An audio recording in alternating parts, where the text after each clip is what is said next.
Welcome to Who Owns Manchester, brought to you by the Sky Blues, where we talk about everything Manchester City and Manchester United right here every single week. Let's get right into it. Listen, I am with my co-host, Matt Rattari. What's going on, bud? I know there's a lot we can talk about Manchester United, and it's not all for good reasons.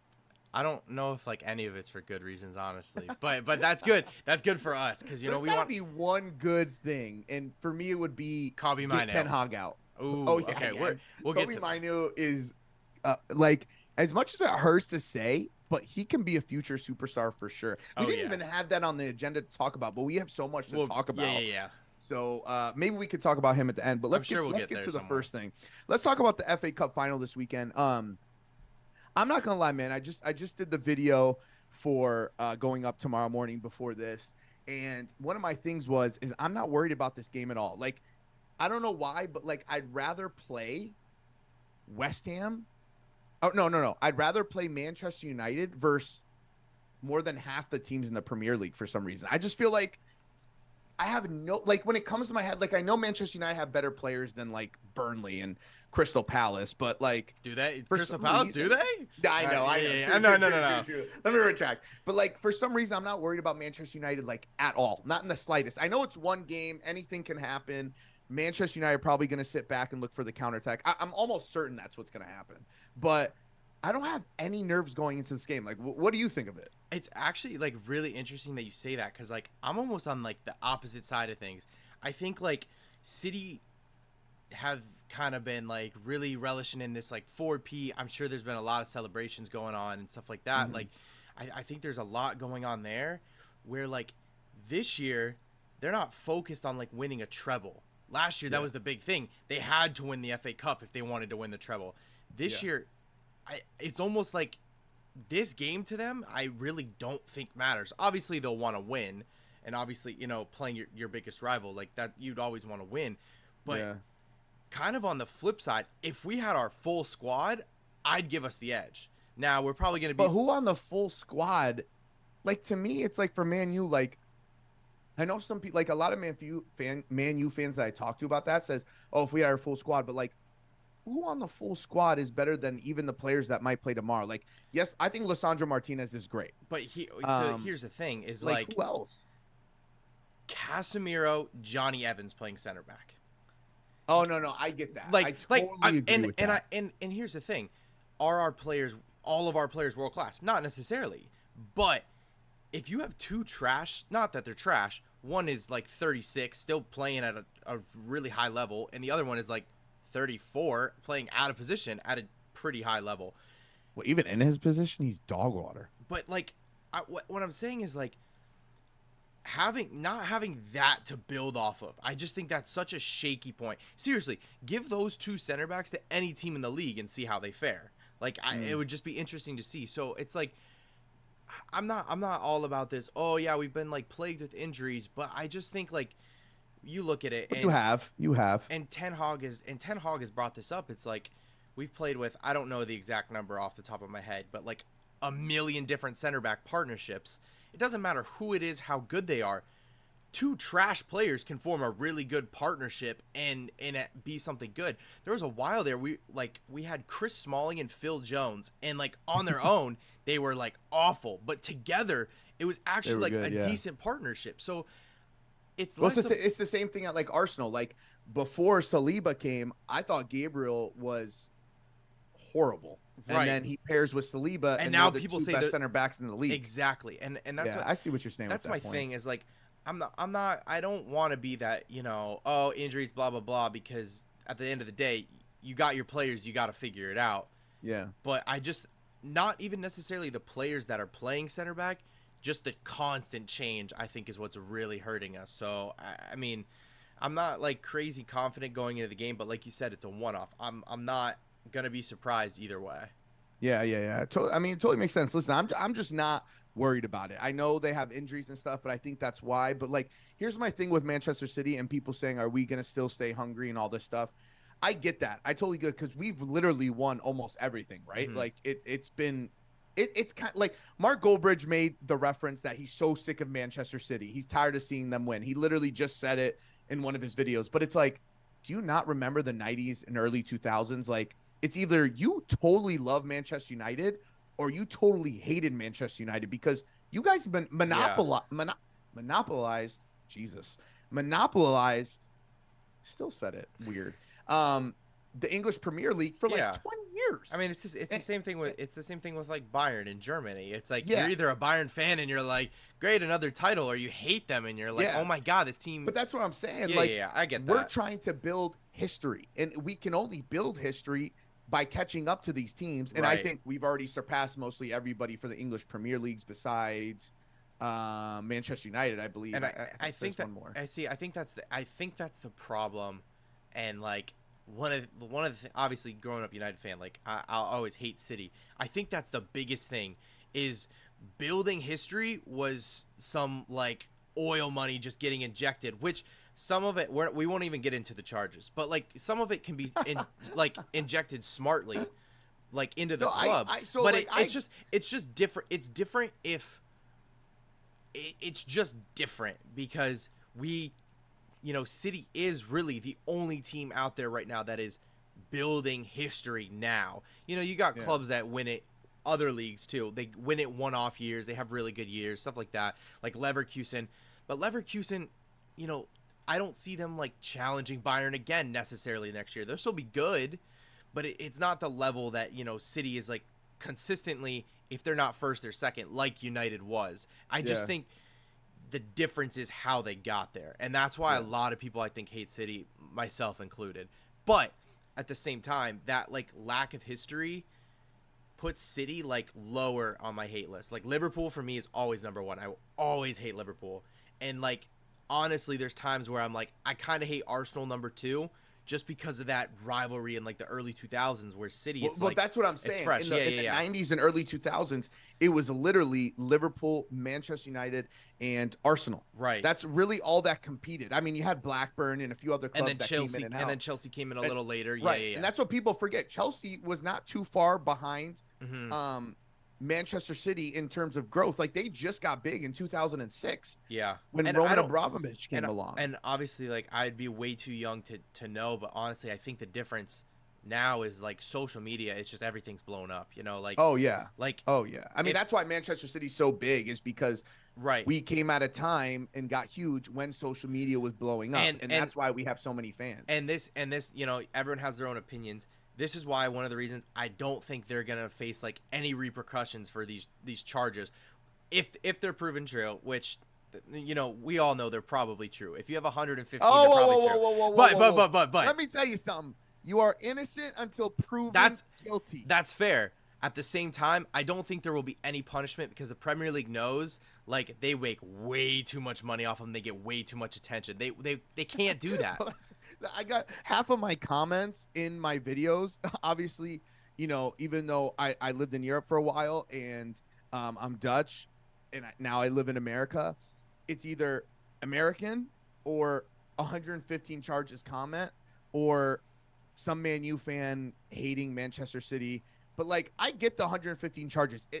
I don't want to be one of those Man City fans that is totally oblivious to what's happening. You know what I'm saying? Like the 115 charges scares me. It does. I'm not going to lie. I'm not stupid, but at the same time, I don't want to be like, it's also like it's like any ignorant fan. Like I'll be ignorant. Like if a Manchester United fan will talk crap about Man City, right, and say 115 charges, but something they're doing that's crazy, they'll be like, oh, no, that's cool though.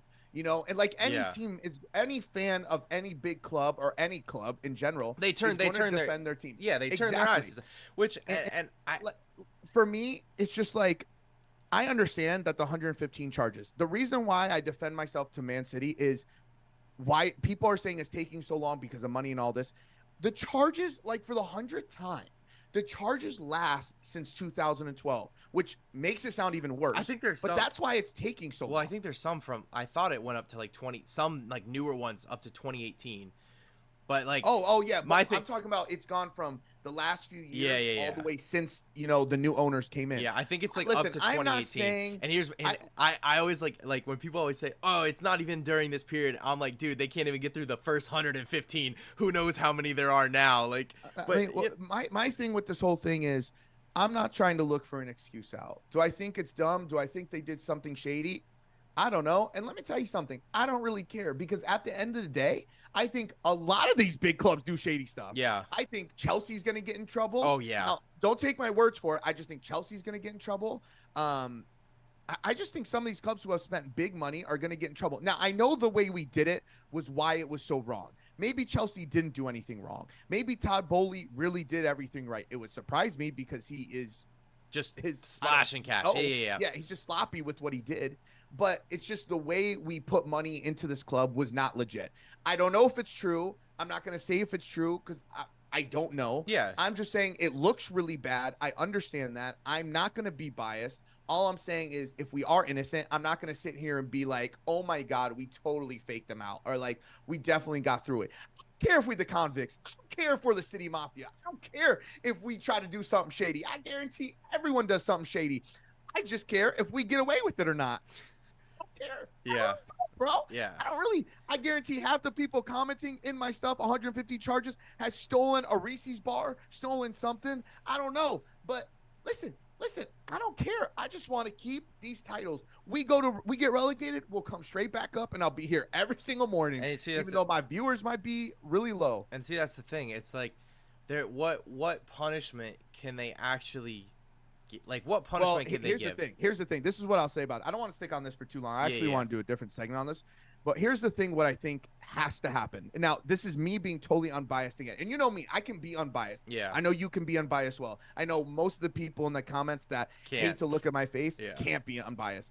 But this is what I'm saying. If we do get charged with something, it has to be heavy. Because the way you looked at Everton and Nottingham Forest and what they got charged for, and I know it was based on last year, so it was a lot quicker.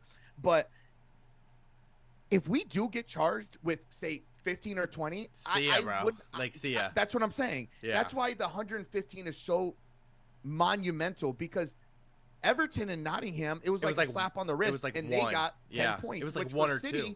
With how the race is now, 10 points would be awful for us. And then you're thinking 15 or 20 charges. I mean, I don't know if we even go to League 2. We might see, or League 1. We might see Wrexham next year. I don't know. I don't know what they would do. Would they do it all at once? Would they do it so it's like a repeating thing year after year? You just start with -10 or like exactly. Yeah. Well, let's get to the next thing. Yeah.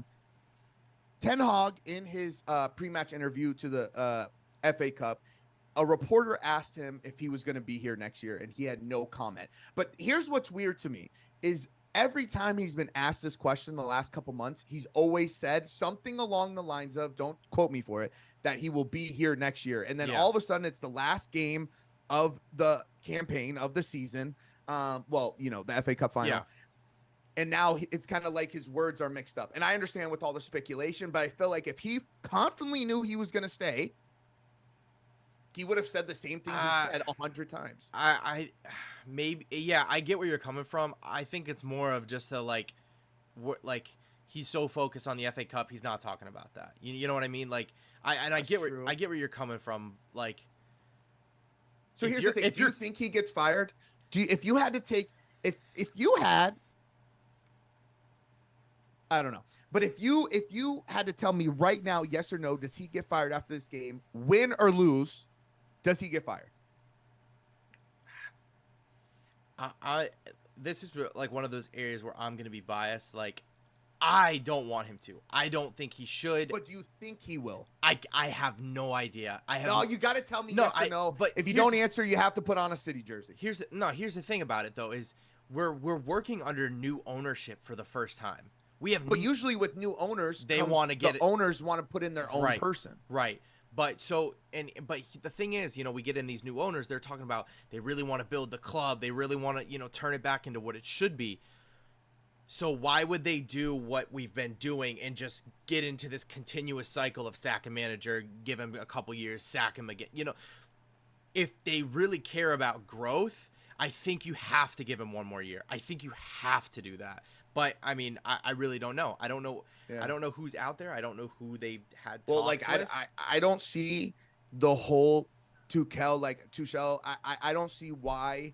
Like, I just don't get something about these managers who have proven one time that they're good, then they go somewhere, fail, go somewhere, fail, go somewhere, fail, and because of the name, they can still go to a big club. Failed with PSG, right? Failed with Chelsea. Technically, I think they should have kept him at Chelsea. Yeah, but that's EPL Addiction. Now, definitely failing at Bayern Munich, which again, I think Nagelsmann should have stayed at least another year. Yeah, he was I agree. Actually in first place. I agree, and he was in the corners of Bayern.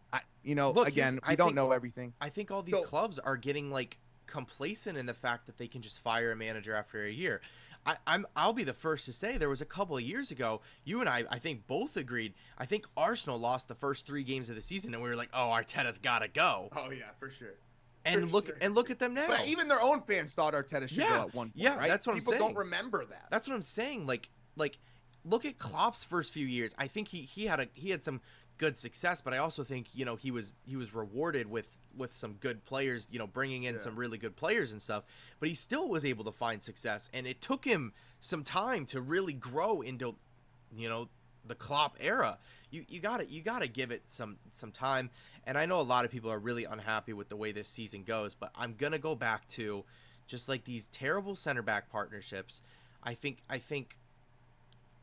there's still a lot of crap that's left over in the squad that needs to be kind of cycled through. And but there's been crap for like 10 years. No, I agree. I mean, it seems like it's the same thing every year. And for me, it's like, listen, when you guys appointed Ten Hag, again, I'm a huge Ajax fan, lived in Amsterdam. I used to love him when he was there. My thing is why keep going for these old head managers when you can get a McKenna? You can get, a lot of these young guys who are coming up and can play these different styles, these young managers. I mean, there's tons of them in Italy. There's tons in Portugal. Yeah, there's tons everywhere. There's great managers out there. Great managing. I mean, I think that's what I'm saying. Why go for these old head managers who have proven they can't deal with it? Like, and that's one good time in a season. There's a reason why they're not at the club. They might have been successful there for a little bit, but they got fired eventually. So why keep going for these old head managers? And that's the thing. Like, a lot of people say Ten Hag out. I have my own opinions for I think a lot of Man U fans want him to stay. Yeah, it's like split. It's like 50-50. I have my own opinions for wanting him to stay, but okay, if we do fire him, who do we go for? Obviously, Tuchel's out there, but like there's some problem with Tuchel. Not, he might be a fine manager. There's something wrong. The only person I can maybe think of is De Zerbi, who again was he won't go there. But he was at a good project at Brighton, and something happened, and he's out. So I think right now we have a manager who's still committed to this project, has a vision for what he wants to do, and has somewhat of a clear path forward. And I think, you sign him to a 3-year contract, give him his 3rd year. That's my opinion. I'm still trying to see that vision with Ten Hag, because this man thinks he plays good football, and I know at Ajax, the more and more I'm seeing Man U play, I think it was more the players than Ten Hag at charge. And now at Manchester United, I'm just like, what? Well, how much of that is up to having those players? I get it. I just think, look at Brighton. I mean, I don't think De Zerbi, any other coach, could do what De Zerbi did at Brighton. But at the same time, I think De Zerbi came into a good situation. They were already playing good football under Potter. And that's what a lot of people don't understand. It's not just about the manager and the players. It's also about the staff, the recruitment. There's tons of other tangibles. Let's get into the next thing. Manchester City this year, to me, let's talk about their year for real quickly, only a few minutes, because we went to a few things for a long time. Manchester City this year were not as dominant or invincible as the last few years to me. Like, even though we've had a lot of close seasons, because I think this was some of these years were the best I've seen of the EPL since I've been watching Premier League soccer. Man City versus Liverpool, Man City versus Arsenal, Man City versus Arsenal again. A very tight race. I know at the beginning when we started winning titles, there's one year I think we won by 18 points. Yeah. But for me, I think if we won against Real Madrid, I don't know if we would have won the league. I still think we would have won the league, of course. I mean, that's me. But no, I know what you mean. When we lost to Real Madrid, I was like, we for sure won the league now. Record has been set 100%. And to be honest, we looked really good, even though we always struggle on the back end. Yeah. I thought we played well. I still think we need a holding midfielder with Rodri. I love Akanji coming into the holding mid. You know how he plays the 3-2-2-3. I still would like wingers. A lot of people, a couple friends of mine, a couple of my players from back then said they thought I was crazy about saying I actually thought Jeremy Doku has been kind of bland a lot of the season. The thing that I just want to get into Doku real quick because I promised a few people I would talk about it. I think Doku is electric. I like him. He goes at people. He's better than Jack Grealish to me, even though I love Jack Grealish. But was he not playing? I know I'm asking a Man U fan, but you're a football fan in general. Yeah. But to me, Jeremy Doku, for a lot of the games, was kind of Jack Grealish-esque, where he did that same feint he does, and then he couldn't get by anyone for a while. Yes, versus West Ham, the last few games, he's been electric. Yes, at the honeymoon phase at the beginning of the year, most players are electric. But for so much of the season, I feel like a lot of people weren't watching the City games because and does anybody remember Doku has set the bench? Yeah, no, I think a lot actually. I mean, I obviously I don't know because I don't care to watch City like at all. But like, how many games did he start? Like seriously, I really thought when the signing, we talked about this a while ago, like when he was signed, I was like, that's a good signing for them. Yeah, and we talked about it. I was like, we need wingers that are going to go out. I feel like if I'm a City fan, obviously you can't be too upset because you still win the league, but like I feel like you're like let down almost. I like the last few things that I've seen, and that's what I'm saying. Like when I first made the first video, I think Doku was in there, and a lot of people thought it was crazy.